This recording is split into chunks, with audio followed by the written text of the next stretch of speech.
Hi everyone, welcome to another book review. I'm trying to keep myself accountable by recording these videos even though I'm quite introverted, so hopefully I'll improve every video a little bit more.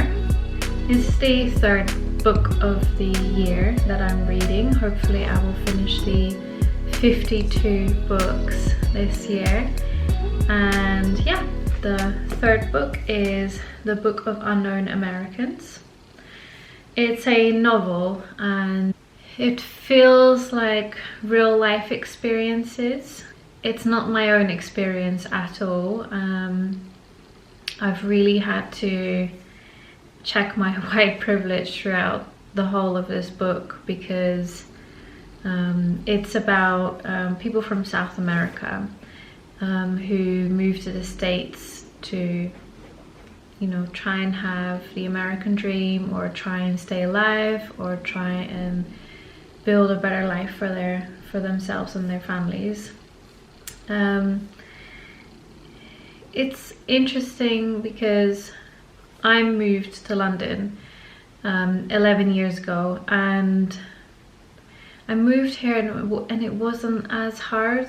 I didn't experience as much hardship as the people in this book. I moved here, I got a nanny job, I moved in with an English family, and yeah, I kind of had my white privilege, which I wasn't really aware of at the time, but I am now. So looking back, they just kind of handed me over kids and keys, and, you know, expected me to be, even though I was a stranger, to be sensible and to be trustworthy. Luckily I was, but still, it's, you know, you can't always know.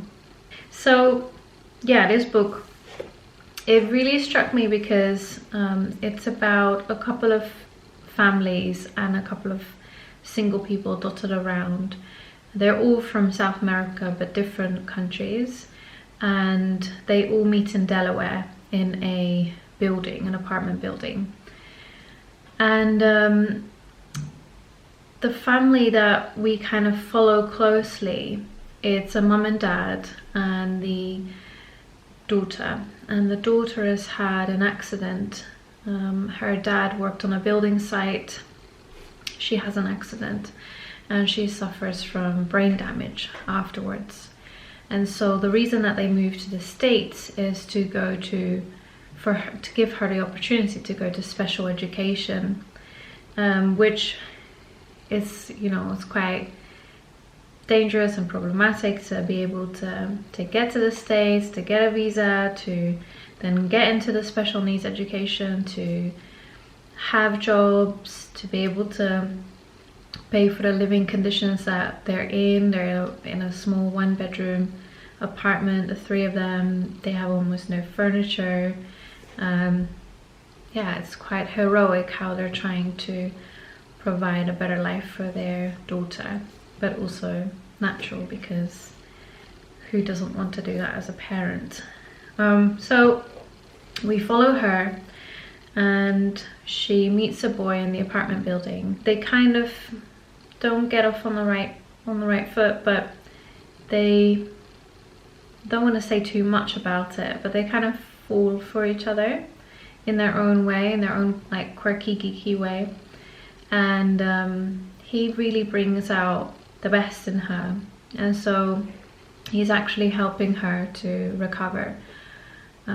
She won't completely recover from her brain damage, but she can improve a lot. You can train your brain, literally. So yeah, that story really reminded me of my mum, who has also been in an accident quite a few years ago now, but still she has to live with it every day. And it kind of, that made me relate to the character a lot and know a bit more about the character.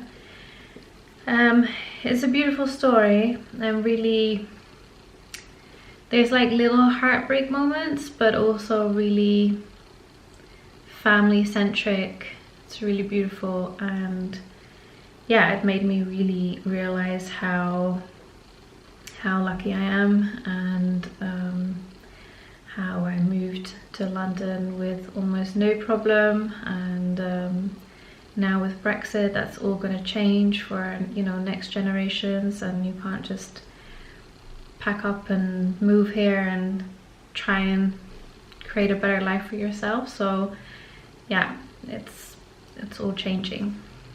So I'm gonna read to you a couple of things that stood out to me.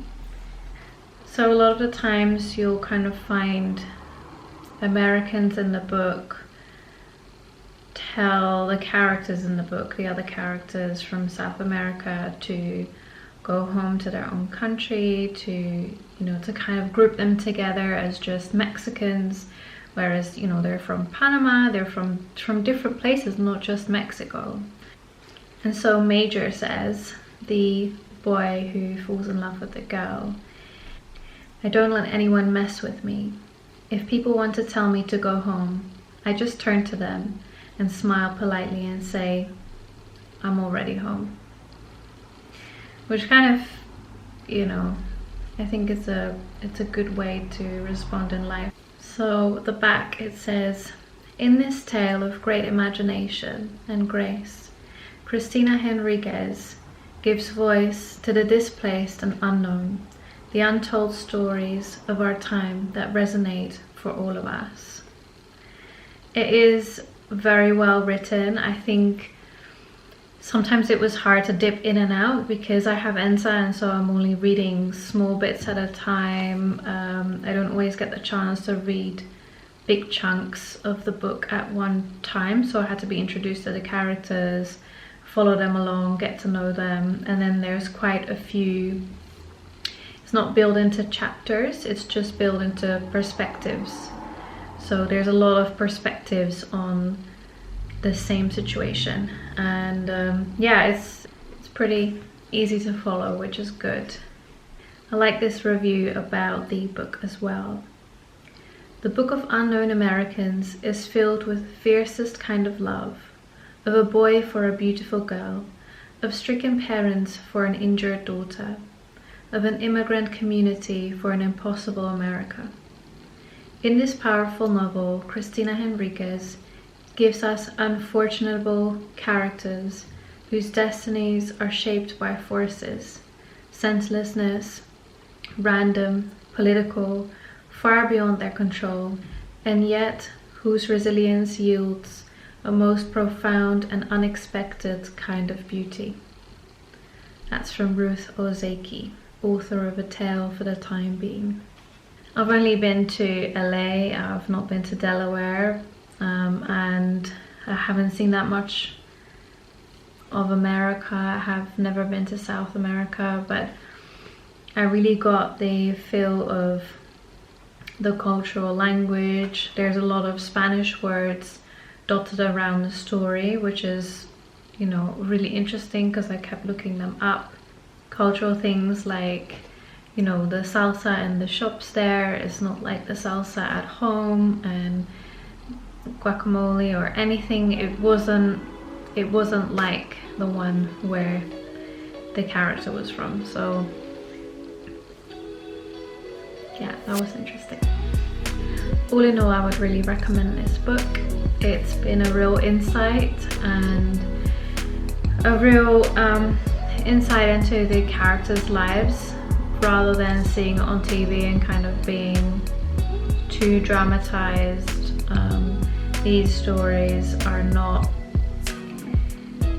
they're not profiled as people just coming and being illegal in the country, and you know, it's not a negative angle, which is great. It's great to see that, you know, everyone's just people. I mean, everyone's just human trying to get the best education for their daughter, get the best schools, just get themselves the possibility of earning a living. It's really great to see that no matter status, money, all of that doesn't matter. It just matters that you are with your own family.